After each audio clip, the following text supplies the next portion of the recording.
Hello, good morning everyone. Once again, I'm Annabel Hipolito Medel, proud independent distributor of Unified Product and Services. Our step-by-step tutorial for today is how to send Pag-ibig Pan using our version 3 here in Unified. So, ito po. So, of course, gagamitin ko po ngayon is si Google. Si Google po. So, cellphone lang po yung ginagamit ko. Again, ma'am and sir. So, click po natin si Unified Product and Services version 3. So, dalawa po. So, punta po tayo. Nakita nyo yung una po is apps. So, sa www.unified.ph siya po yung pinaka-official account ni Unified. Click po natin yan. So, from here po, sorry po sa background, nasa labas po kasi ako. And then, ito po yung official account, yung website ni Unified. May arrow po to the right side. Click po natin yan, yung login version 3 po. So, login version 3 po. So, redirecting naman po yan kung earlier naka-login po kayo. So, make sure po bago syempre tayo gagawa ng transaction is may fondo po yung wallet natin. So, check po muna natin yung wallet natin. Click yung wallet, then manage currency po. From manage currency, so kailangan enough po yung balance nyo pambayad ng inyong transaction. So, dahil ngayon, ang babayaran ko naman po is 2020 na po. So, may 2,100 pa ako. Di po ba? So, i-click ko yan. 2,120 pala. So, 2,120. So, click ko po si line sa kabilang side, sa left side. So, andyan po yung ating bills payment. So, bills payment po yung pang-apat po. So, click ko po yan. From there, hanapin po natin si Pag-ibig. So, type lang Pag-ibig. Pag-ibig Fund, HDM. So, yan. Pag-click nyo po yan, nasa baba po. Scroll down nyo po, nasa baba yung next. So, click nyo po si next. So, from there po, scroll up naman siya. Diba? So, ang hinihingi po dito is contact number po. Contact number ng ating member. So, kung sa inyo po yan, so, contact number nyo. Pero kung ka-client nyo, sa inyo na po. So, number ko, 0928-633-1909. So, yan po yung roaming number ko. So, biller's member ID is reference number. So, imagine po, dito po is 20 number po yan. So, makikita nyo po sa resibo nyo. So, yan po yung hihingin nyo. Make sure lang, kunin nyo na po yung resibo ng earlier na binayaran ng client nyo para po makita nyo po kung ano yung reference number. So, type ko po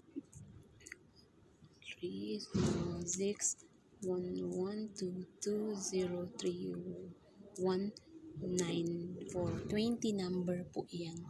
So, double check po ulit. 4134-100-6306 112203-194. So, ayan po.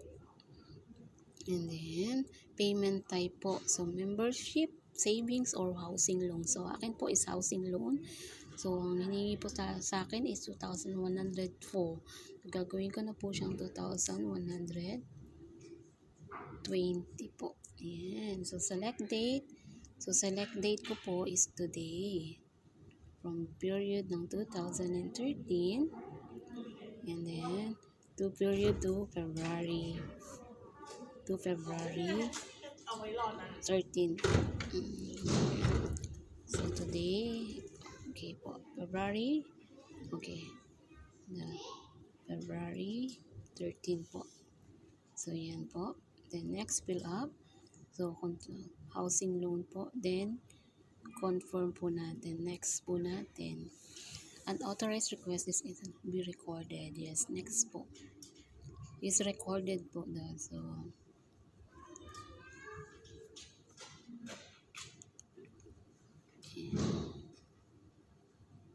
So,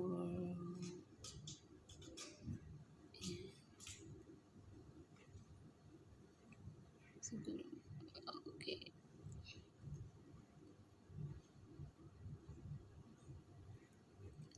Okay, this is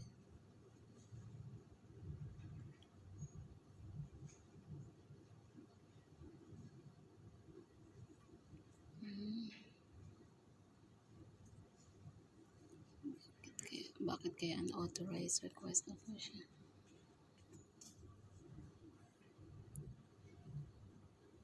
Ayan. So, just by clicking and then next po. So, confirm password. So, sabi ko nga po, so, yan po.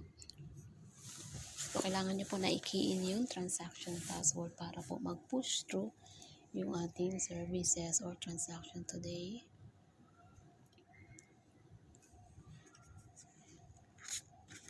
Kung maka-experience po kayo ng same incident kanina, i-share lang din po. Ayan. So, nag-push through na po siya. So, done na po siya. So, pause housing loan. So, done. Download a copy of your receipt. Para po makita nyo. So, done po. And then, download. Click ko lang po. Generating from transaction. Then, done. So, is downloading na po. See, completed na po yung ating transaction today. January 13. Ayan po ang ating transaction.